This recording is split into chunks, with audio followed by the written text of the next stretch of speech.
குறிப்பிட்டு வியாசர் கூறுகிறார், மகனே, கர்மம் செய்வதற்கு 3 வகையாக தூண்டுதல் கிடைக்கிறது. முதலில் மனம் சங்கல்பம் ஒன்றாலேயே பல வகையான கருத்துக்களை சிருஷ்டிக்கிறது. அறிவு அதை தீர்மானிக்கிறது. இதயம் அதன் அனுகூலத்தன்மை அல்லது பிரதிகூலத்தன்மையை உணர்கிறது. புலன்களை காட்டிலும் அவற்றின் விஷயம் பலமுடையவை.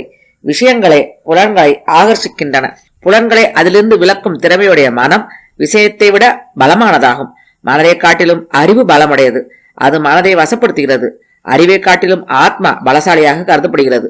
அறிவு பிராணிகளின் அனைத்து புலன்களின் அதி தேவதையாகும். ஆதலால் அது ஜீவாத்மாவை போலவே அவர்களின் ஆத்மாவாக கருதப்படுகிறது.